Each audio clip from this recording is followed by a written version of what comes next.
We are staying on top of breaking news this morning. Aurora Police Chief Vanessa Wilson fired after 2 years on the job. Fox 31 investigative reporter Rob Lowe, he's on it this morning live in Aurora, where the city manager and the mayor just held a news conference about 30 minutes ago. And Rob, strong words from the mayor specifically in regards to the former police chief at this point. And what he said was compromising the public safety of their city. He did. He talked about a lack of urgency from the chief to address issues within the department. Honestly, I felt like the city manager was pretty vague when we kept asking what exactly is about her leadership qualities that you've said were failing the department. He wouldn't get specific there, but it is clear they wanted her out. The city manager has the ability to do it. When asked if the city council told him point blank, you fire her or we'll fire you, he said he had heard those rumors, but he denied that anyone ever said that to him, that this was a decision he made on his own, and that something that had really pushed him was this recent news of the department being way backlogged with records transcriptions, basically reports that are taken that are entered into the system for officers to be able to follow up on investigations. That a consultant found that they had 2,500 reports in the queue as of a month ago. It had been whittled down to 1,200 as of yesterday because they finally gave staff that Vanessa Wilson had been asking for back in February. And so reporters kept asking, did you really give her enough time?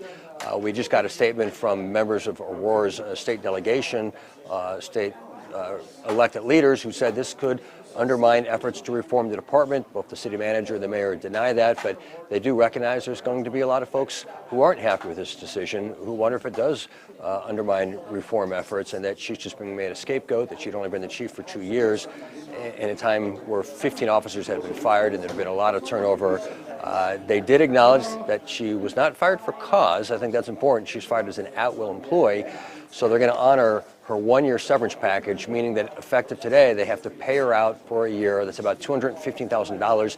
If she finds a new job in 6 months, then that ends. But she does get her full salary for the next 12 months based on this decision to suddenly fire her.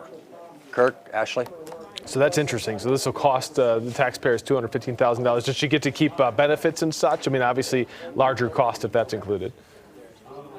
That is my understanding. We should also mention they did introduce this acting chief, Chris Jewell. He was the division chief of operations. He's the acting chief, but maybe just for a couple of weeks. They're hoping to appoint an interim chief in 2 to 3 weeks, and then they hope to cast a wide net for a permanent chief. That will probably be a nationwide search, but it could include internal candidates, and that will probably take at least 6 months.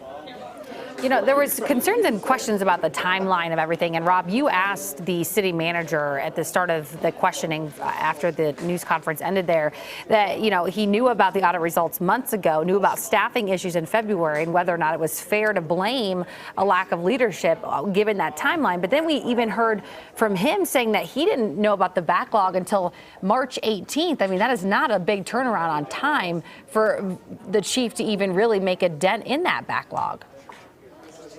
It's not, actually. That's a fair point, and I think that's something the chief and her attorney hope to point out. In fact, I just got an email from the attorney for Chief Wilson, Paula Greisen, saying they anticipate having their own press conference. Whether that happens this afternoon or tomorrow, I'm not sure, but you know, they obviously felt like there had been a toxic environment to undermine the chief here for weeks, and that there had been leaks to the media. Anything that city leaders could do to undermine Chief Wilson, to come up with an excuse to fire her, and then when this dropped yesterday, that was the final straw for the city. The mayor really seemed to blame that, the city manager less so, but the mayor seemed to say, hey, this puts public safety at risk, that we've got a backlog of reports. But the city manager, as you pointed out, himself supposedly only became aware a few weeks ago. I know Chief Wilson's attorney told me that he's known about this for months, and that Chief Wilson had asked for months for more staff to address that.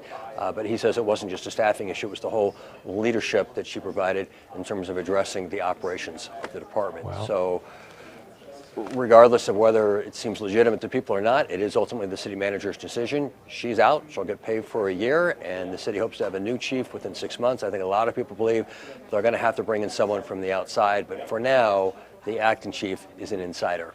Yeah, and Chief Vanessa Wilson was an interim chief after the previous chief left, and then she was promoted to the chief position. A lot more to come throughout the day. As you mentioned, we will likely hear from either Chief Wilson or her attorney at some point today, and we're on it. We'll have that for you online and on air. Rob, thank you. Appreciate your coverage.